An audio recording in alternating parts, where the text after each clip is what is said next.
They didn't say he disappeared. They said he stopped taking up space. At first, no one noticed. He still paid rent. Utilities still ran. His name stayed on the records. But the measurements changed. Rooms that used to echo didn't anymore. Hallways shortened by inches.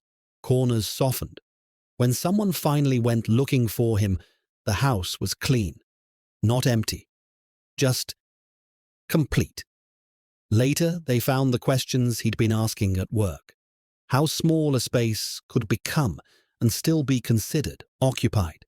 How long a person could stay without needing to adjust anything. The last note he ever wrote wasn't a goodbye. It was a conclusion.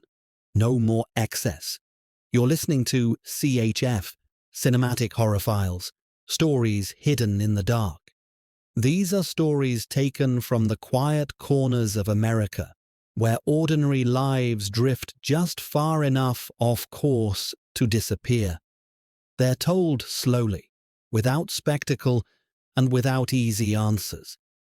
If you're drawn to stories like this, subscribe to the channel. And if anything you hear tonight reminds you of a place you stayed too long, leave a comment. Some stories don't end when the door closes. They wait. They said the man never missed a day of work. That was a detail everyone kept repeating, as if it explained something. Not that he was kind. Not that he was quiet. Not even that he lived alone. Just that he showed up. Every morning. Same time, same route, same seat at the break table. So when his desk was empty on a Tuesday, people noticed. When it was still empty on Wednesday, someone asked his supervisor. By Friday, his absence felt heavier than his presence ever had. His name was Daniel Klein. He worked records at a municipal office that handled zoning permits, noise complaints, and archived correspondence no one wanted to think about. He didn't talk much. He didn't take long lunches. He didn't decorate his workspace. His desk was cleared, except for a calendar and a pen he never lent out. When he didn't show up, no one knew who to call. The address on file led to a narrow house just outside the city limits, one of many built quickly in the late 80s. Vinyl siding, shallow driveway, a porch light that stayed on even during the day. A police officer knocked twice and waited longer than was necessary. No answer. There were no signs of struggle, no broken windows, no forced entry. Inside, the house was clean. Too clean, some would say later, though at the time it simply felt maintained. The furniture was placed with care, but not style. The walls were bare. The refrigerator held food that had gone bad in neat rows, as if expiration had been accounted for but not acted upon. The bedroom was the same, the bed made, the closet half full. Nothing suggested Daniel had planned to leave. Nothing suggested he planned to stay. What stood out most was the calendar on the kitchen wall. Every day was marked with a small check. No notes, no reminders, just confirmation.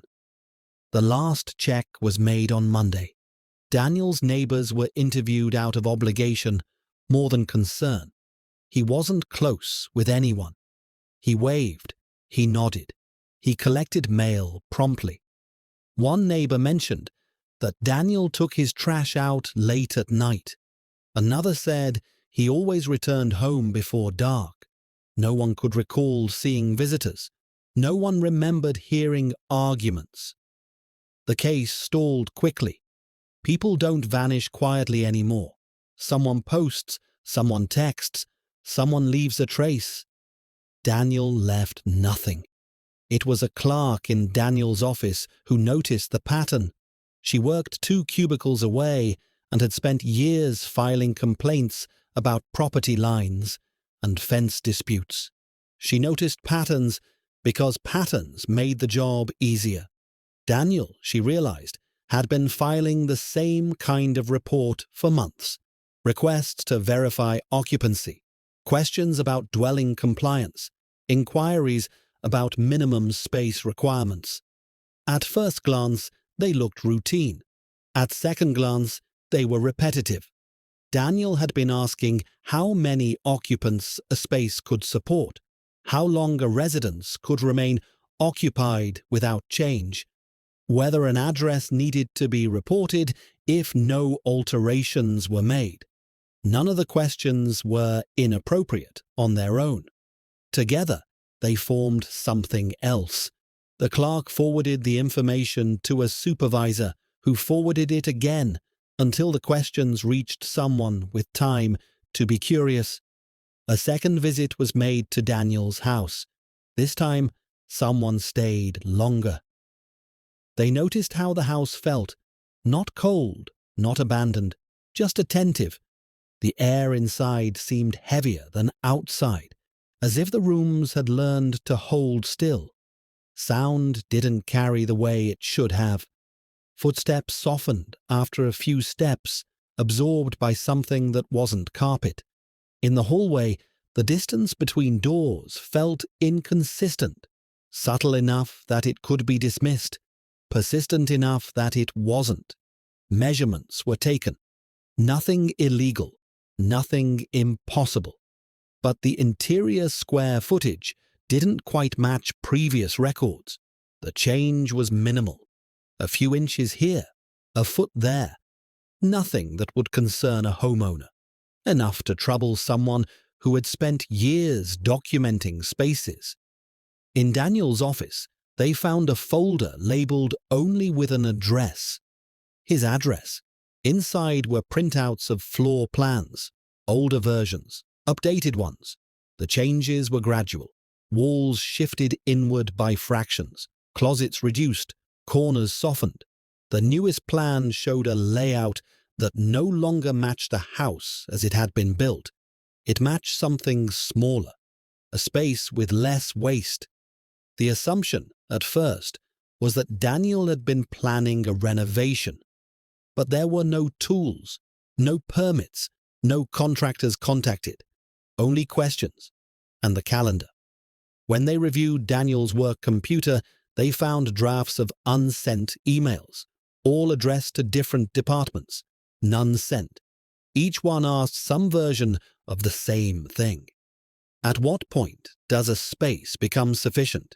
At what point does occupancy no longer require adjustment? At what point does staying stop being temporary? No one could explain why Daniel would ask such things. Until someone found his notebook. It was tucked beneath the bed, thin and well used. Not a journal, a log. Each page listed dates and observations. Walls feel closer tonight. Air is quieter. Rooms don't echo anymore. I sleep better when nothing changes.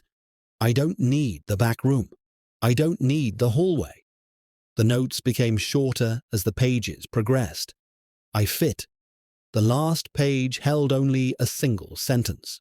No more excess. When the case was reviewed again, it was reframed. Daniel hadn't vanished. He had been reducing. The house had not taken him. It had accommodated him.